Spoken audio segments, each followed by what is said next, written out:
오늘의 사연글은 시모를 치매로 몰아 병원에 가두고 전 재산 모두 가로챈 형님이 시모 유골함에서 꺼낸 그것을 본 순간 형님 따귀를 사정없이 날렸습니다.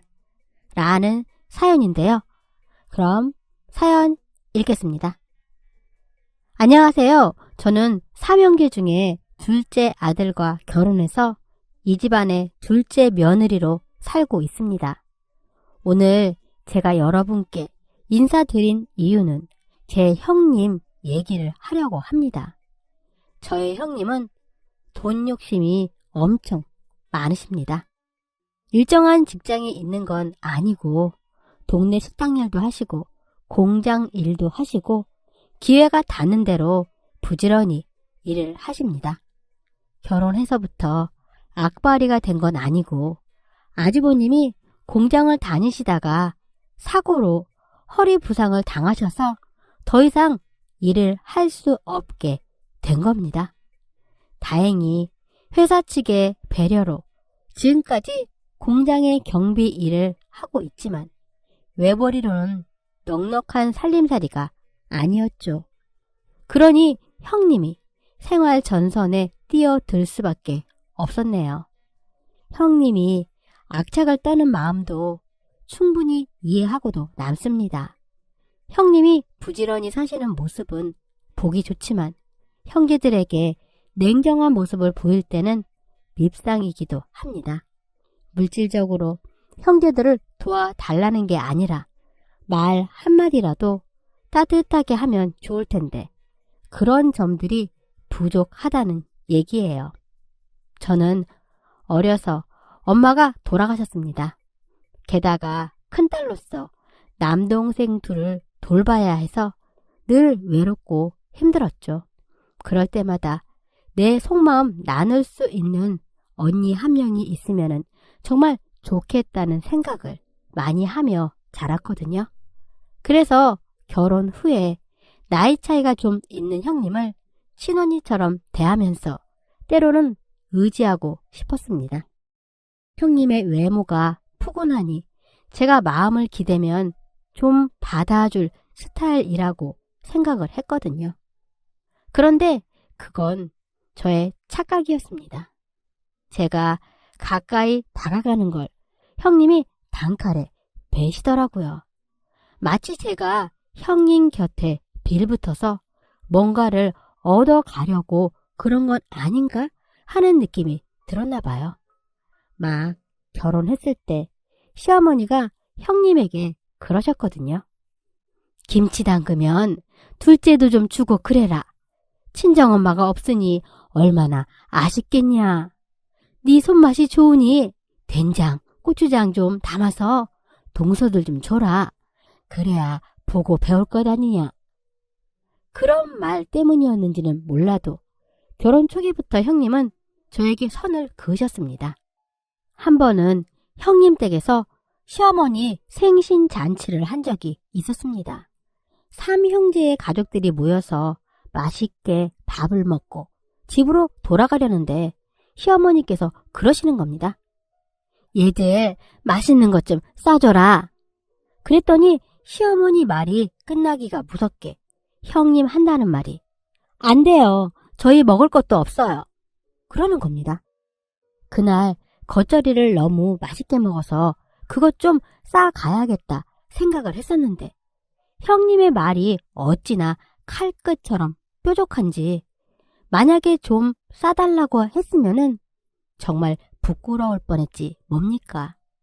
또 한 번은 마당에 셀 수 없이 열려있는 대추가 아주 맛있게 붉게 익어서 한두 개 따먹고 있으니까 형님이 그러시더라고요. 바닥에 떨어진 거나 몇 개 주워 먹어. 그거 가을에 한꺼번에 따서 우리 딸들 다려 먹일 거야. 그러는 겁니다. 그때 저는 속으로 그렇게 생각했죠. 이깟 대추 따면은 몇 개나 딴다고 저러실까? 형님은 정말 왜 저러시지? 내가 그냥 미운가? 이런저런 생각이 들다가도 그래 내가 생각 없이 굴었다. 그러고는 형님과는 10원짜리 한 장도 엮이지 않으려고 조심조심 했습니다.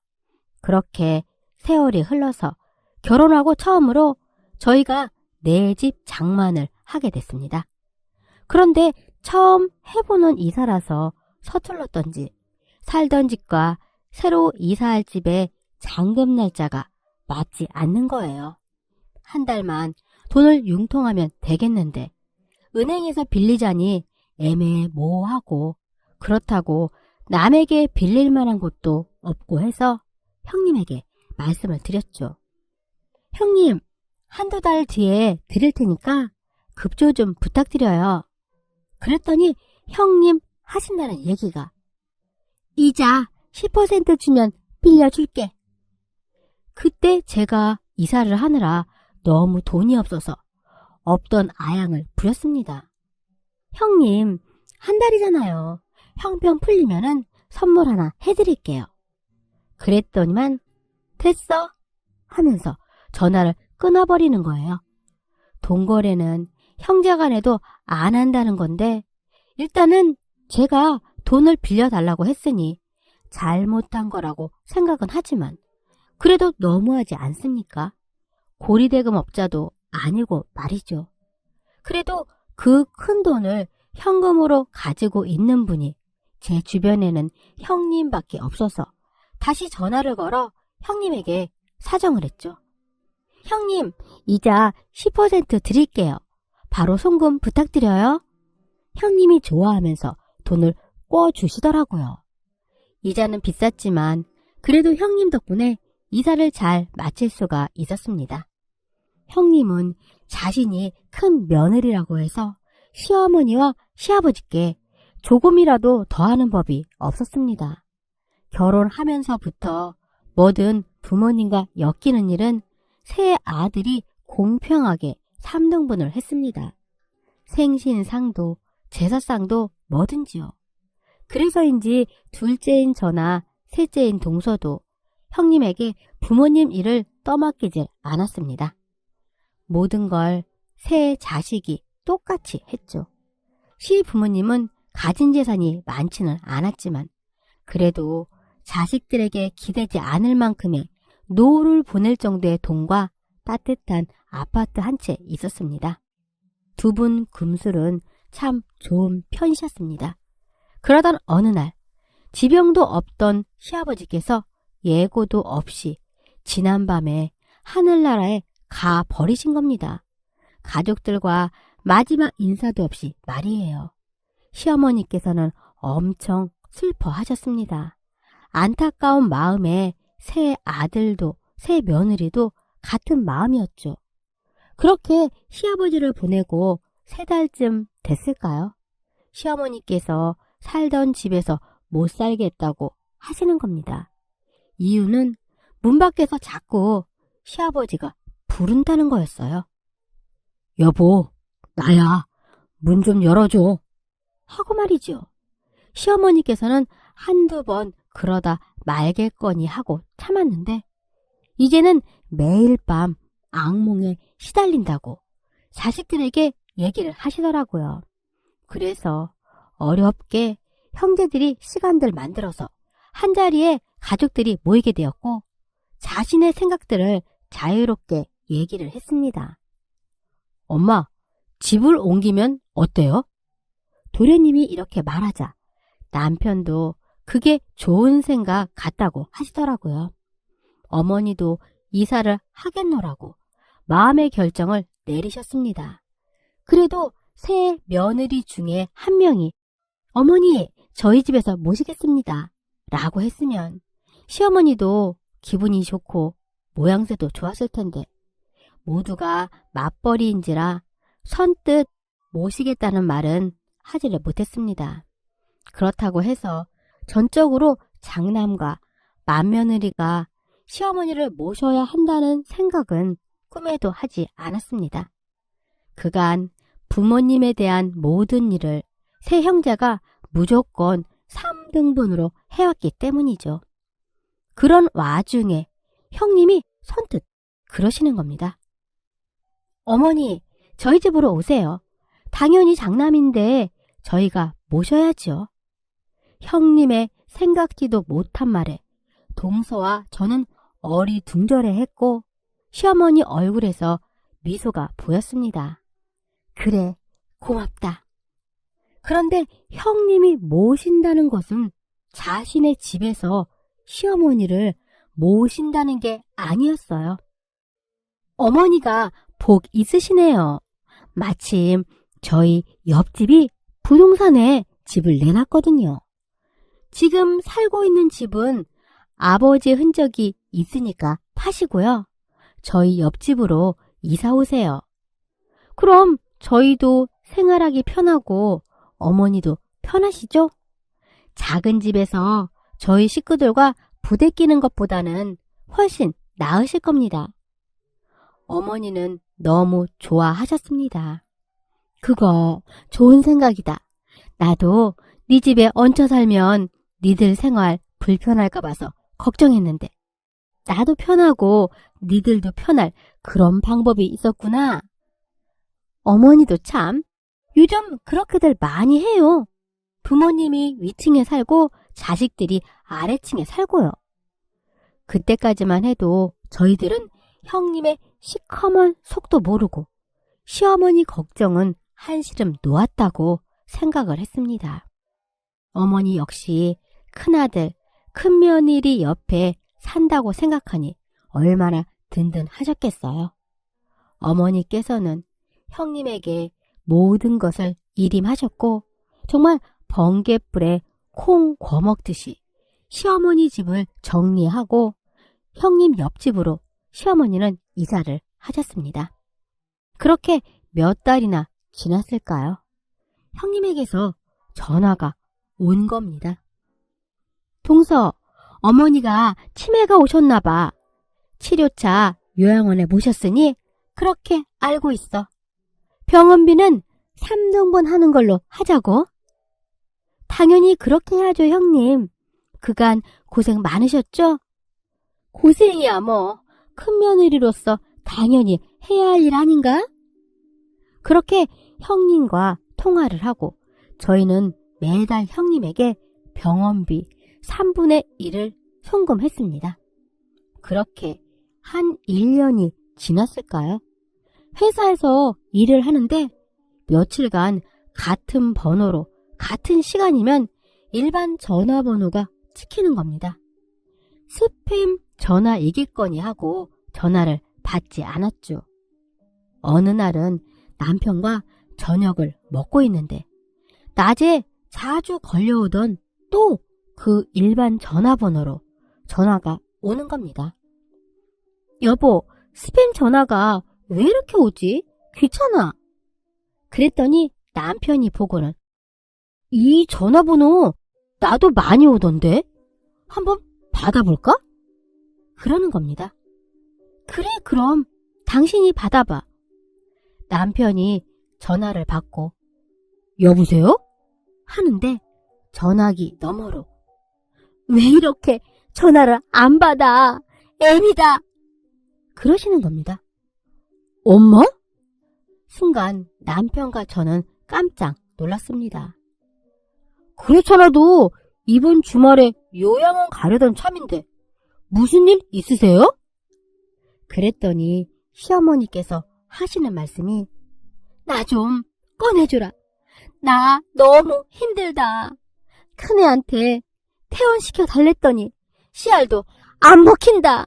그래서 너희들한테 전화한 거야. 그러시는 겁니다. 요양원 생활이 답답할 거라는 건 이해를 하지만 그래도 집보다는 요양원이 안전할 것 같아서 남편과 저는 어머니를 설득했죠.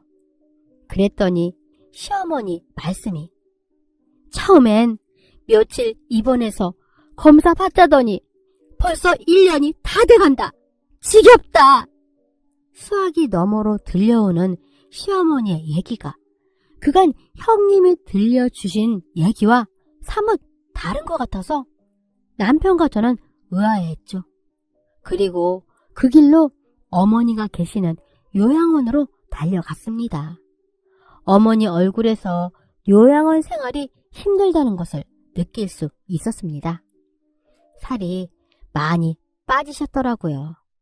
시어머니 하시는 말씀이 나 건강하니 집에 데려다 다오.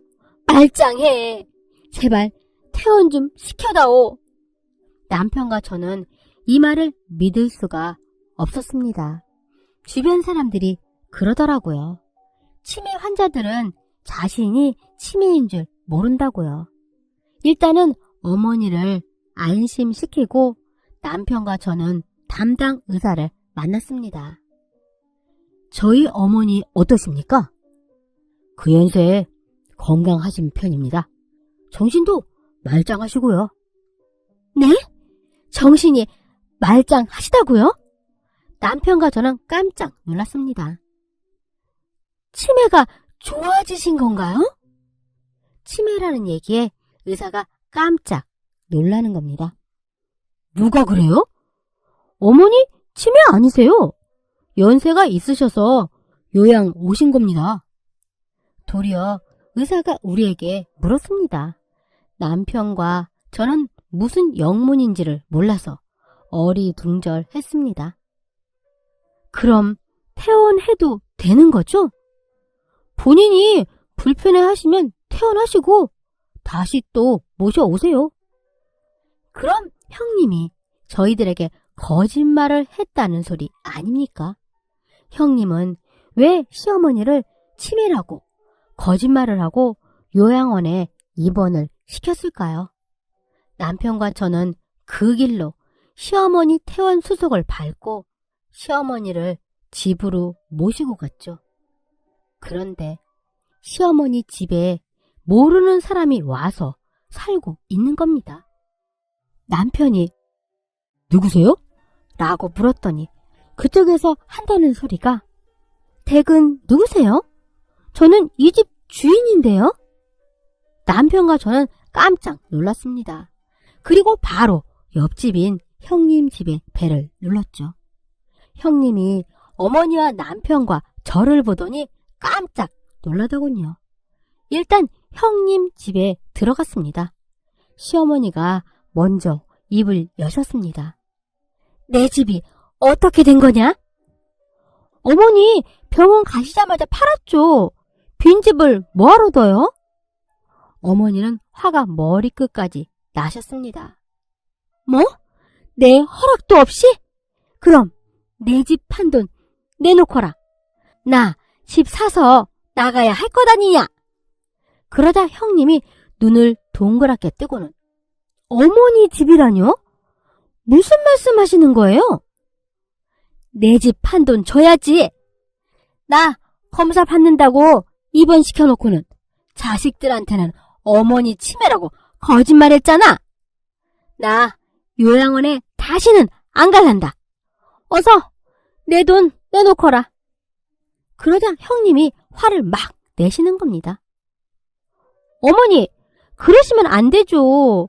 집 살 때 제 명의로 하라고 하셨잖아요? 그럼 제 집인 거죠. 그래서 제가 제 집 팔아서 제 돈 썼죠. 뭐? 너 지금 뭐랬냐? 남편과 제가 들어도 충격적인 말인데 당사자인 시어머니는 곧 기절을 하실 듯 충격을 받으셨습니다. 어머니, 한 입 가지고 두 말 하시면 제가 뭐가 돼요? 어머니께서 집 살 때 제 명의로 하라고 하셨잖아요. 그래서 저에게 주시나 보다 하고 요양원 들어가실 때 팔아서 썼죠. 시어머니는 기가 막혀서 그 자리에 누워버리셨습니다. 내가 고양이한테 생선을 맡겼구나. 언제 내가 집을 너를 줬더냐? 어머니, 제가 알아서 할게요. 라고 그래서 그래라, 그랬지? 언제 명의를 네 이름으로 하랬냐? 그랬더니 형님 한다는 말이 그럼 그때 명확하게 말씀하지 그러셨어요? 그러면서 형님은 눈 하나 깜짝 안 하고서는 어머니가 집을 준 건데 치매 때문에 기억을 못 하시는 거라고 우기는 겁니다. 이래서 어머니를 치매라고 제가 하는 거예요. 의사도 아니라는데 너 왜 자꾸 나한테 치매래?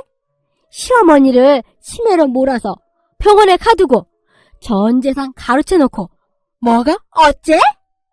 네 입으로 말 안 해도 다 안다. 도리어 형님이 어이없어 하면서 이런저런 얘기들을 하기 시작했습니다. 어머니, 항상 그러셨잖아요. 우리 딸내미들 이름 헷갈려 하시고 외출할 때면은 가스불 껐는지 생각 안 난다고. 저한테 전화해서 확인해 보라고 하시고요. 그것뿐인 줄 아세요? 이번 달 관리비를 냈는지 안 냈는지 모르겠다 그러시고. 형님은 나름 시어머니가 치매라는 증거들을 늘어놓았습니다. 그러자 남편이 그러더군요. 형수님, 그 정도는 건망증이에요. 이 사람도 맨날 그래요. 자식들 이름 헷갈리게 부르고 가스불 껐는지 맨날 확인하고. 그러자 형님이 남편에게 화를 버럭 내는 겁니다. 리모컨이 없어져서 찾다 보면 냉장고 안에서 나오질 않나. 가게에서 계산도 안 하고 물건 들고 오실 때도 있고 그건 일도 아니에요. 점심 드셔놓고 밥 안 주냐고 하시고 에휴, 그런데도 치매가 아니에요? 형수님, 의사가 치매 아니라잖아요. 의사가 뭘 알아요? 같이 살아보지도 않았으면서. 남편이 어이없다는 표정을 짓자 형님 한다는 말이. 그럼 도련님이 어머니 모시지 그러셨어요? 그때는 아무 말 안 하고 있더니만. 남편이 형님과 싸울 기세를 보이자 제가 말렸죠. 옆에 계시던 아주버님은 한마디도 하지 않으시고 오가는 얘기들을 듣고만 계시더라고요. 그럼 하나만 묻자. 집 한 돈은 어디다 쓴 거야? 어머니가 형님에게 묻자 형님 하는 말이 우리 큰딸 의사랑 결혼했잖아요. 병원 차리는 데 쓰라고 통 크게 줬습니다. 시어머니가 평생 읽어서 마련한 보금자리 값을 사이 보는데 지참금으로 썼다는 겁니다. 시어머니는 어이가 없으셨는지 고개를 내저으시더라고요. 그러고는 딱 한 말씀 하셨습니다. 믿는 도끼에 내가 발등을 찍혔구나.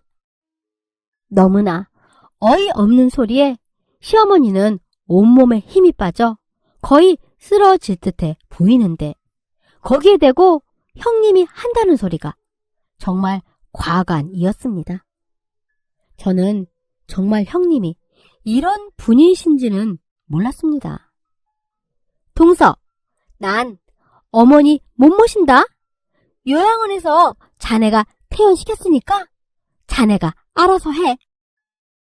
세상에 어떻게 이런 말을 시어머니 면전에 두고 할 수가 있습니까? 그 말에 남편이 한마디 하더군요. 형수님, 어머니 저희가 모셔요. 걱정 마세요. 남편과 저는 어머니를 저희 집으로 모시고 왔습니다. 시어머니는 얼마나 속이 상하셨는지 그날 밤 쉬이 잠을 청하지 못하더군요. 새벽 2시가 넘어서 겨우 잠이 드시나 했더니만 갑자기 무슨 생각이 나셨는지 급한 목소리로 저를 부르시는 겁니다. 달려가서 어머니 왜 그러세요? 라고 했더니 내 통장 말이다. 큰애가 가지고 있다. 어떡하냐. 그 돈도 다 써버렸으면. 정말요? 저는 남편을 깨워서 시어머니 통장에 대한 얘기를 했습니다. 그러자 남편 하는 말이 어머니, 형수가 통장을 순순히 안 줄 것 같아요. 그러니까 날 밝으면은 저랑 같이 은행에 가서 통장 분실 신고하세요. 그럼 찾을 수 있을 겁니다. 다음날 아침 은행 문을 열자마자 남편과 저는 어머니를 모시고 은행으로 갔습니다. 현금이 5천만 원 가량 있었는데 형님 손에 통장이 간 뒤로 2천만 원은 사라졌더라고요. 통장에 돈을 찾아서 새 통장으로 옮기고 비밀번호를 바꿔버렸습니다. 그리고 시어머니께서 하시는 말씀이 나 요양원으로 다시 보내주라. 그리고 이 3천만 원으로 병원비 해다오. 너희들한테 패기치기 싫다. 어찌나 시어머니가 불쌍하던지요. 그래서 제가 그랬죠. 어머니, 무슨 말씀을 그렇게 하세요. 패란이요. 저희도 자식이에요. 그간 형님 말만 듣고 어머니가 치매라고 생각했던 거 죄송해요. 의사 선생님을 한 번이라도 찾아가서 물어봤더라면 여기까지 오지는 않았을 텐데 저희가 무심했던 거 용서해 주세요. 제 말에 시어머니께서는 고맙다고 눈물을 흘리시더라고요. 제가 직장 다녀서 바쁘지만 그래도 최선을 다할게요. 3천만 원은 어머니 통장에 그대로 넣어두세요. 그렇게 저는 시어머니를 모시게 됐습니다. 저는 집안일에 회사 일에 쫓겨 정신없이 시간을 보내고 시어머니도 저희 집 생활에 어느 정도 적응을 해나가기 시작할 무렵쯤 형님한테 전화가 왔습니다. 전화를 받자마자 형님이 그러시는 겁니다. 3천만 원 동서가 먹은 거야? 네? 무슨 3천만 원이요? 어머니 통장 말이야. 그거 어머니가 나 준 건데 통장이 바뀌었다잖아. 동서 짓이 아니면 누구 짓이야? 저는 어이가 없었습니다. 그게 어떻게 형님 돈이에요? 어머니 돈이지? 하고 전화를 끊었더니 형님이 당장 제 집으로 달려오셨습니다.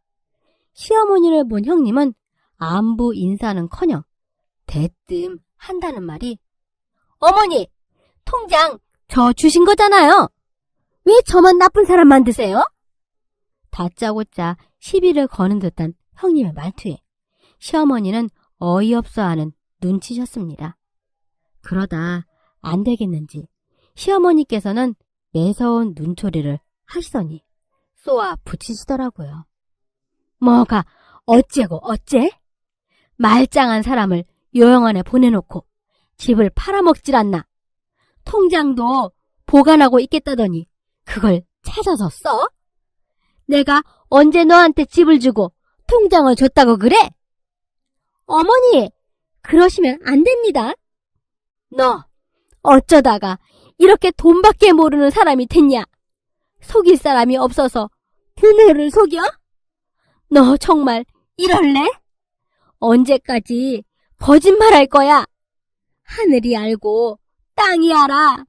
그러다 천벌받아 이거사. 시어머니가 세게 나가자 형님도 어느 정도 수그러지는 느낌이었습니다. 그러다 한참을 뭔가 생각하더니 한다는 말이 그럼 어머니, 세명제니까요. 남은 3천만 원 유산이다 생각하시고 1,000만 원씩 나눠주세요. 뭐라고? 형님의 말에 시어머니가 어이없어 하셨습니다. 너 지금 뭐라고 했냐? 내가 지금 내 집 판 돈도 그냥 넘어가니까 내가 바보 멍청이로 보이냐? 이제 너 같은 것은 며느리도 아니니까 가라. 우리 이제 얼굴 보지 말고 인연 끊고 살자. 1,000만 원 안 주시면 저도 가만 안 있어요. 우리나라에 상속법이라는 게 있는데 그걸 두 아들에게만 주시려고요? 시어머니가 화를 엄청 내자 형님은 본전도 찾지 못하고 집으로 되돌아갔습니다. 시어머니께서는 한숨을 내쉬며 형님 걱정을 했습니다. 가난한 집안에 시집와서 어떻게든 살림 일구려고 부지런히 사는 모습이 그렇게 이쁘더니 저게 어쩌다가 돈독이 올라서 저러냐. 제가 어떻게 시어머니를 위로해 드려야 할지 막막했습니다. 그러다 몇 달 뒤에 시어머니 생신이 되었습니다. 집에서 가족들이 모여서 간단하게 식사를 하기로 했죠. 미워도 어쩌겠습니까? 형님 가족들도 오시라고 했죠. 그런데 형님과 아주버님은 오시질 않고 두 딸만 보냈더라고요. 오랜만에 봐서 그런지 대학생인 두 딸들은 살도 많이 빠지고 얼굴도 예뻐졌더라고요. 그래서 제가 그랬죠. 너희들 이뻐졌다? 비결이 뭐야? 그랬더니만 한다는 소리가 할머니가 우리 성형수술 시켜주셨잖아요. 그러는 겁니다. 시어머니도 저도 그게 무슨 소리냐는 듯 두 딸들의 얼굴을 쳐다봤더니 엄마가 그러던데 돈 준 사람 할머니 아니야? 할머니가 우리 성형하라고 통장 줬다던데? 그러는 겁니다. 어찌나 어이가 없던지요. 그 통장에 2천만 원을 어디다 썼나 했더니만 글쎄 두 딸들 성형 시켜주는데 쓴 거였습니다. 그렇게 시어머니를 제가 모시고 있은 지 1년이 넘어가는데 형님과 아주버님은 연락 한 통이 없었습니다. 어찌 지내시는지 궁금하던 참이었는데 시어머님이 그러시더라고요. 큰애가 자꾸 꿈에 나온다. 어떻게 사는지 궁금한데 네가 전화 한번 해볼래? 그럴게요. 저도 궁금하던 참이었어요. 그러고는 형님에게 전화를 걸었습니다. 그런데 형님이 어디 아픈 사람처럼 목소리가 잠겨 있더라고요. 형님, 무슨 일 있으세요? 물었더니 형님이 펑펑 우시는 겁니다. 무슨 일이 있어도 있나 보다 생각을 하고 형님, 불편하시면 다음에 얘기해요. 그랬더니 아니야 동서. 내가 벌 받았나 봐. 우리 큰딸 어머니 집한 돈 3억 지참금으로 해서 의사한테 시집 보냈잖아. 소방 맞아 왔어. 이혼당했다고. 저는 깜짝 놀랐습니다. 그게 무슨 소리예요, 형님? 소박이라니요? 이혼이라니요? 다 내 잘못이야. 돈에만 눈이 어두워서 돈 하고 다니다가 내 딸들이 바깥에서 무슨 짓을 하고 다니는 줄도 몰랐네. 형님 큰딸이 방황하던 시절에 남자와 동거를 했던 모양입니다. 결혼한 사돈댁에서 그 사실을 알고 이혼을 요구한 겁니다. 시어머니 속여서 집 한 돈 3억을 사이 병원 차리는데 보탰다고 하는데 이혼을 당해버렸으니 얼마나 억울하겠습니까? 시어머니께 이 얘기를 했더니 안쓰러워 하시면서도 한편으로는 벌 받는 거다. 남의 눈에 눈물 나게 하면 지 눈에서는 피눈물 나는 거야. 그러시더라고요. 글쎄요. 시어머니에게 거짓말해서 돈을 빼돌린 일은 잘못했지만 그래도 자식이 그리 당했으니 얼마나 마음이 상하겠습니까? 저는 자식 키우는 입장에서 조금은 동정심이 가기도 했습니다. 그 후로 집안은 잠잠해졌지만 문제는 저였습니다. 시어머니가 평소 저에게 잘해주시고 저도 뭐 시어머니와 살면서 크게 불편한 점을 느끼지 못했는데 시간이 갈수록 점점 짜증이 나는 겁니다.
우리 가족끼리만 있을 때는 남은 반찬으로 대충 한 끼 정도는 때우기도 하고 중국 음식이라도 시켜 먹었는데 시어머니가 계신 뒤로는 삼시세끼 반찬 만들어 대접하기가 여간 힘든 게 아니더라고요.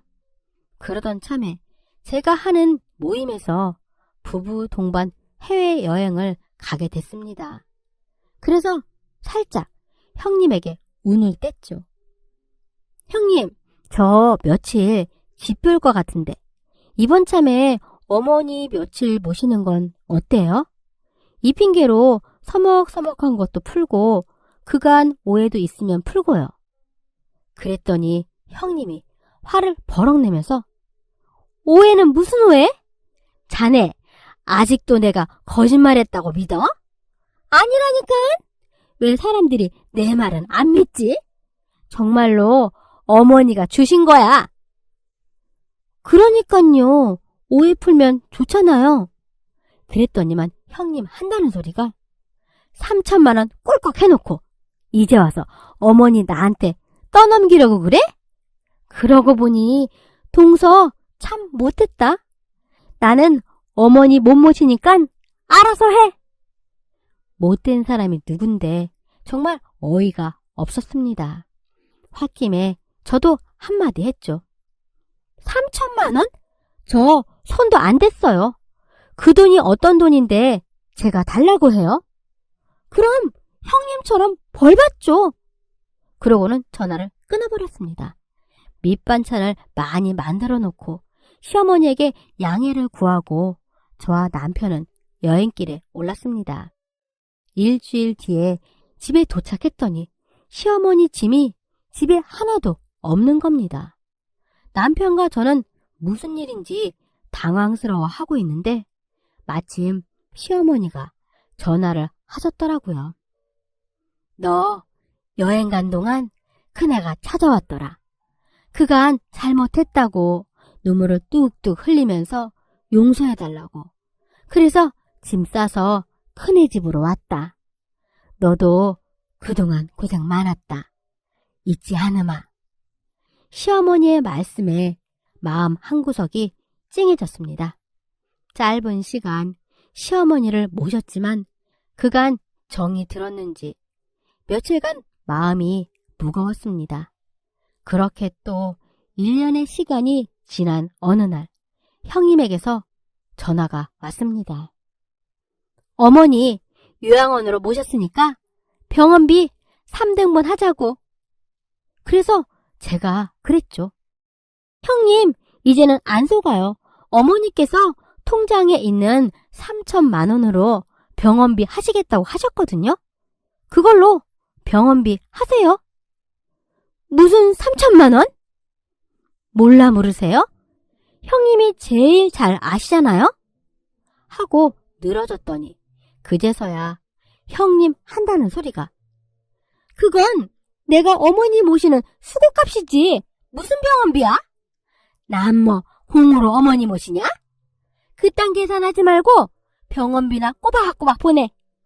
그러면서 전화를 뚝 끊어버리는 겁니다. 저는 바로 병원으로 달려갔습니다. 시어머니께 3천만 원에 대한 얘기를 물어보려고요. 그런데 시어머니 몸이 많이 쇠약해지셨더라고요. 거기다 대고 차마 3천만 원을 어디에 두셨냐고 물을 수가 없었습니다. 마음속에서는 수백 번 물어봤지만 끝내 입을 열지 못하고 집으로 되돌아왔습니다. 그렇게 시어머니는 병원에서 2달 정도 버티시다가 보고 싶은 시아버지의 곁으로 떠나셨습니다. 3일장을 지내고 마지막 시어머니를 떠나보내는 날이었습니다. 화장터에 시어머니의 시신이 들어가고 우리는 기도를 드렸습니다. 어머니 좋은 곳으로 가세요 라고요. 몇 시간이 흐르고 시어머니는 한 줌의 재가 되었습니다. 그 재를 유골함에 담는 모습을 가족들이 유리창 너머로 지켜보고 있었습니다. 그 모습을 보며 가족들 모두가 시어머니와의 마지막 인사를 하는데 형님이 유리창 너머에 직원을 부르시더라고요. 한 직원이 뛰어나와서는 왜 그러시냐고 묻자 형님 한다는 말이 금리빨이요. 시어머니 금리빨 챙겨야 하는데. 어이가 없어서 정말 그 자리에 있던 가족들 모두가 놀라고 말았습니다. 그러자 직원이 금리빨은 빼서 보관해 뒀습니다. 가족분이 오셔서 찾아가시면 됩니다. 라고 설명해 주더라고요. 그제야 형님이 안도의 숨을 내쉬는 겁니다. 세상에 모두들 시어머니의 죽음을 애도하는데 금리빨에 눈이 먼 형님이 정말 사람으로도 보이지 않았습니다. 순간 저는 화를 참지 못했습니다. 마치 제가 가족 모두의 마음을 대변하는 듯 형님 앞으로 뚜벅뚜벅 걸어갔습니다. 시모를 치매로 몰아 병원에 가두고 전 재산 모두 가로챈 형님이 시모 유골함 속에서 금리빨을 찾는 모습을 보고 저는 형님 따귀를 사정없이 날렸습니다. 그래도 분이 덜 풀려서 형님의 다른 쪽 뺨도 한 대 더 쳤습니다. 형님이 당황해하면서 저를 째려보더라고요. 그러면서 저를 한 대 칠 요량으로 손을 뻗치는데 동서가 한 발 나서서 형님의 손을 잡더군요. 큰형님, 정말 그러는 거 아닙니다. 어머니 하늘로 보내드린 날에 형님은 금리빨 생각뿐이세요? 입장을 바꿔놓고 생각해 보세요. 형님 장례식에 자식들이 형님 유골 가루 속에서 금리빨이나 찾고 있다면 기분이 어떠시겠어요? 서방님도 한마디 하더라고요.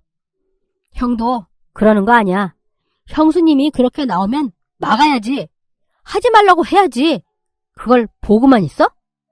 우리 여기서 2년 끊고 살자고. 잘 먹고 잘 살아. 저희는 형님 가족들만 남겨둔 채 시어머니의 유골함을 들고 나와버렸습니다. 그 후로 형님 가족들은 잘 사는지 전혀 소식을 듣지 못하고 있습니다. 자신에게 등 돌린 형제들을 보면서 형님은 어떤 생각을 할까요? 여전히 시어머니가 치매였다고 믿을까요? 아니면 자신의 욕심을 채우기 위해 시어머니를 속이고 전 재산을 가로챈 사실을 반성하고 있을까요? 아직 뉘우치지 않았다면 언젠가는 자신의 잘못을 시어머니께 얘기하고 용서를 바라는 날이 올 거라고 저는 믿습니다. 형님이 그렇게 악한 분은 아니니까요. 형님, 서로의 마음이 편안해졌을 때 다시 만나요. 그때까지 건강하시길 바랍니다.